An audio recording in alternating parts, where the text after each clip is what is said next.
கட்சியினுடைய மாநில பொதுச் செயலாளர் இரா பாலசுப்ரமணியன். இன்றைக்கு தமிழக அரசாங்கம் அறிவித்திருக்கக்கூடிய தமிழ்நாடு உத்தரவாத பென்ஷன் திட்டம் என்பது எங்களை பொறுத்த வரைக்கும் ஏற்புடையது அல்ல. அதை நாங்கள் எதிர்க்கிறோம். எங்களுக்கு பழைய ஓய்வூதிய திட்டம் என்பதுதான் இன்றைக்கு அமல்படுத்த வேண்டும் என்பதுதான் எங்களுடைய கோரிக்கை.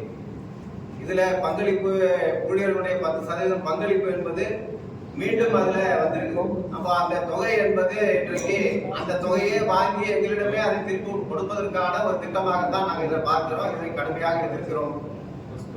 எங்களுக்கு பழைய ஓய்வூதிய திட்டம் என்பதுதான் தேவை என்பது. இன்னொன்று, இன்றைக்கு அரசாங்கம் அறிவித்திருக்கக்கூடிய இந்த அறிவிப்பு என்பது ஏதோ தேர்தலுக்கான ஒரு அறிவிப்பாகத்தான் நாங்கள் பார்க்கிறோம்.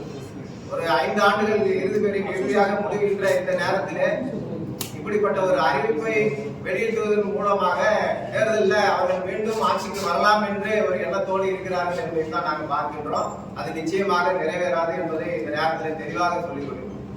அதே போல இன்றைக்கு அது ஒரு பக்கம் இருந்தாலும் இன்றைக்கு இருக்கக்கூடிய பல்வேறு கோரிக்கைகள் என்பது இருக்கு.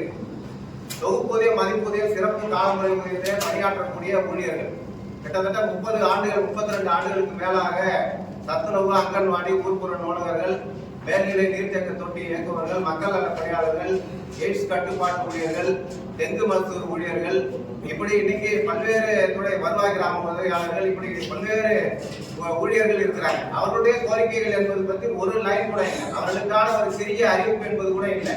அதே போல சாலை பணியாளர்கள் 41 மாதமாக அவர்கள் பணி நீக்க காலத்தை பணிக்காலமாக மாற்ற வேண்டும் என்று சென்னை உயர்நீதிமன்றத்தில் வழக்கு தொடர்ந்து அதில் ஜெயிச்சு அவங்க தீர்ப்பு வாங்கியிருக்காங்க. அந்த தீர்ப்பை கூட இன்றைக்கு அமல்படுத்தப்படவில்லை.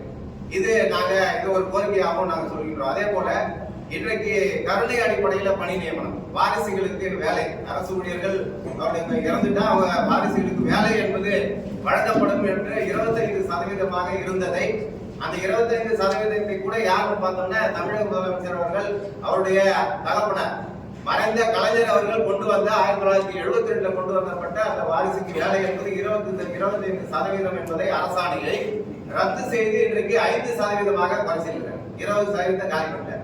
அப்போ இப்படிப்பட்ட ஒரு மோசமான ஊழியர்கள் நலனுக்கு எதிராக, ஆசிரியர்கள் நலனுக்கு எதிராக இப்படி தொடர்ச்சியாக, அதே போல ஆசிரியர்கள் இன்றைக்கு கடுமையாக போராடி இருக்கிறாங்க.